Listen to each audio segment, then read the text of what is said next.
I was lucky enough to have my childhood here on the tiny island of Owskerry. It's part of the Orkney Islands off the north coast of Scotland. I grew up as a farmer, helping my parents look after their flock of 600 rare breed sheep, from shearing to shipping the wool. But now, after going to university and then getting a job, I now live here in the Welsh capital city of Cardiff. When I'm not on the farm, I work as a TV news reporter, and I wanted to learn what happens in Wales to wool just like ours when it leaves our island on a fishing boat and goes off to be processed. So, for the streaming platform ITVX in the UK, I've been to 2 woolen mills, one old and one very new, to find out how it's done.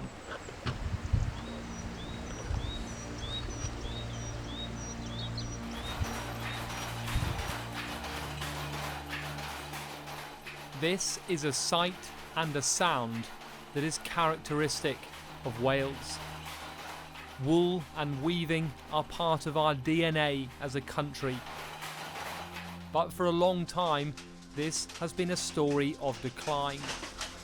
Now, though, there is a bubbling sense among some that wool is making a comeback. So, Non, tell us about the history of this mill. Well, the Cambrian mill was built between 1902 and completed 1909. It was one of 24 mills within the square mile of this village, some larger and some smaller. The main reason for so many mills was the river. So you've got the River Bargod flowing behind us here, and of course you needed the water to power the machinery. You also needed the water then for the washing. I've been here now for 26, coming up to 27 years.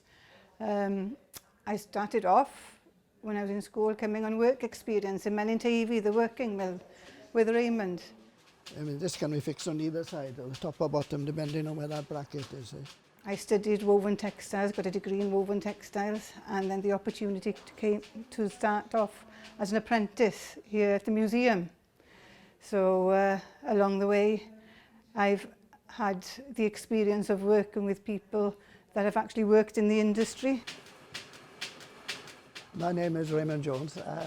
I've been in the textile industry since the 60s, so it's quite a long time. So I'm retired now, officially.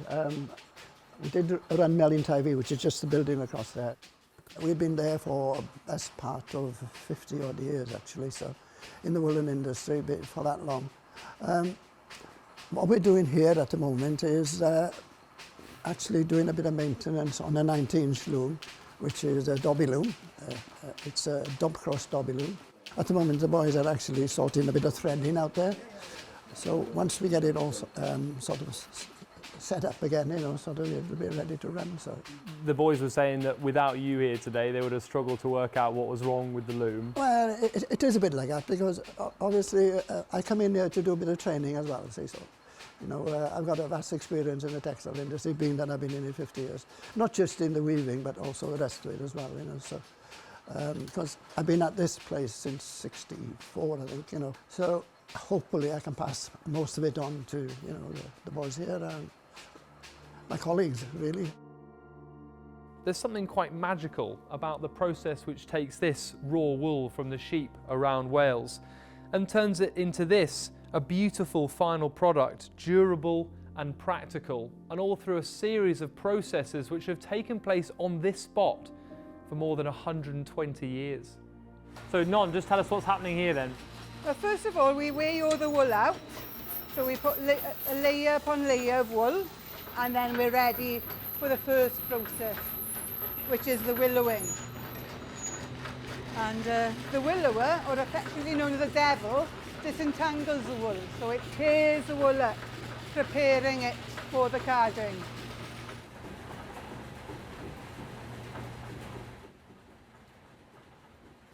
So from the willower, the wool then gets loaded onto the hopper, and the carding engine runs on a series of rollers, and it's like starting off with quite wide bristles, moving on to much finer.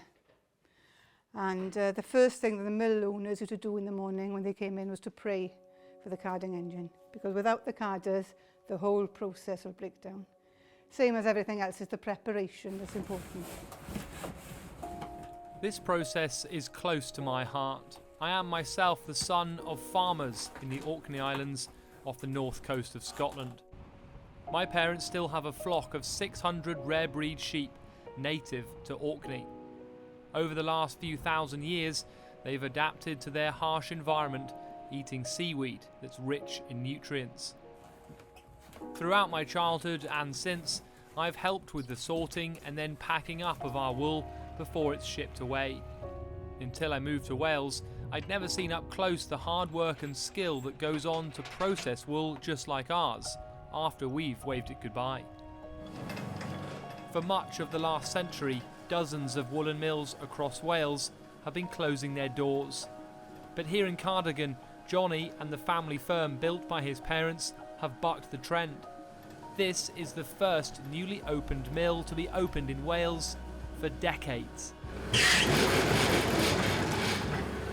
Johnny, you've got it all going on here. Just tell us about how the machines work.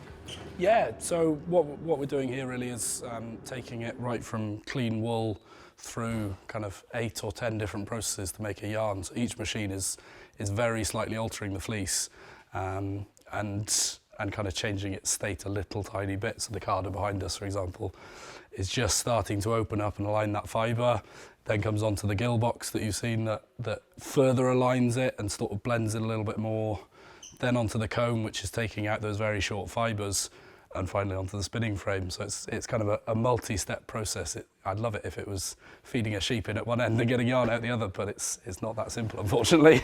The time, the effort, the skill that goes into it. Yeah, it's been a steep learning curve. I mean, each of these machines have got their own kind of intricacies, and each kind of have their own characters as well.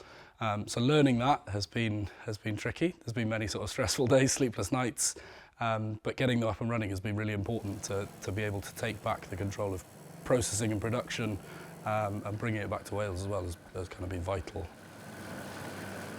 This is the machine that actually makes yarn. It turns fleece into yarn. It's an old Italian machine, 1990s, and it arrived to us on a lorry in about 2,000 pieces with no instruction manual. So it took us a little bit of effort to get it put together. But yeah, it's been worth it. That's some kit. The wool industry inherently is a sustainable one. Wool's a renewable fibre, it's compostable.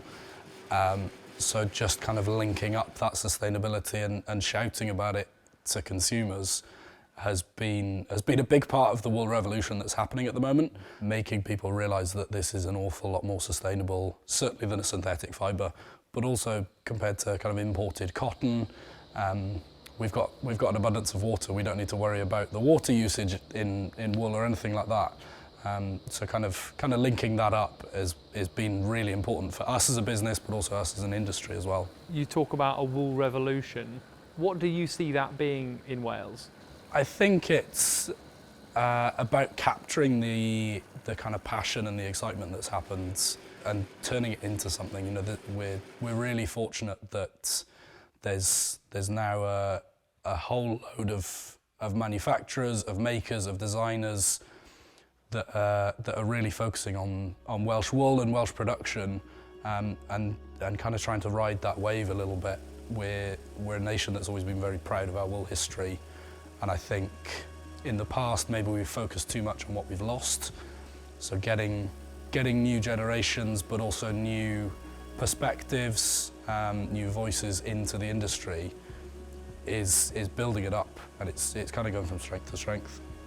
So now you're the future, Johnny. Yeah, that's a worrying thought. It's a worrying thought. Thankfully not on my own. There's a lot of people, a lot of voices, all pulling in the right direction.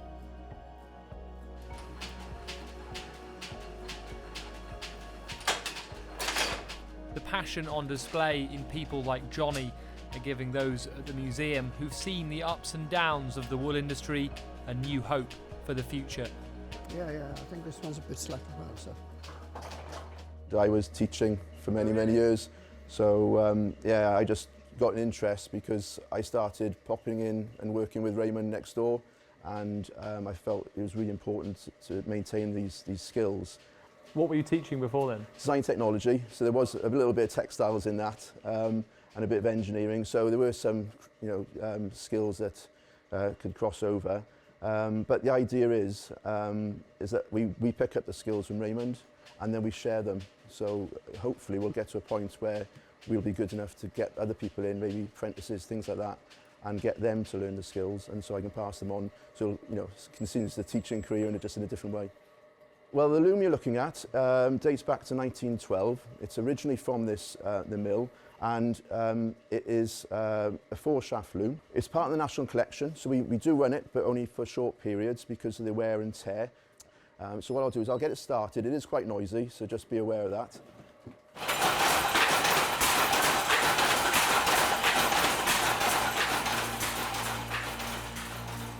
At the museum, we're actually linking up with other people within the industry.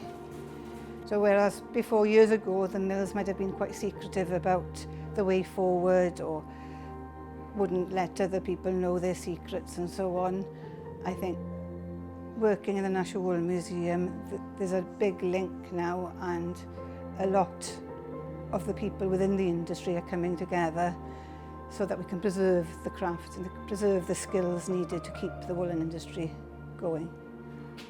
You've been doing this for 50 years. What do you think sustains your love of this? I don't know. Many people have asked me that question, and it seems to be the same for everybody that's in the woolen industry, to be honest. It seems to get in the blood. I don't know what it is. Do you think there's a chance of a comeback for wool in Wales? Well, in my view, there is. I mean, there was a period of time when we struggled in the 80s, 90s too, to a point. Then there was a resurgence slowly coming back in. The demand is there, there's no doubt about that. For that success to grow, there are issues that those in the industry will have to chart a path through. Farmers could once make a good living from the sale of their wool. Now it is, for many, a waste product that costs more to shear than it does to sell. Good. Well done. But many hope that if the market for good quality Welsh wool increases, so too will the price for farmers. Some thought the wool industry was dead and buried, but maybe, just maybe, it's a sleeping dragon in the process of waking up.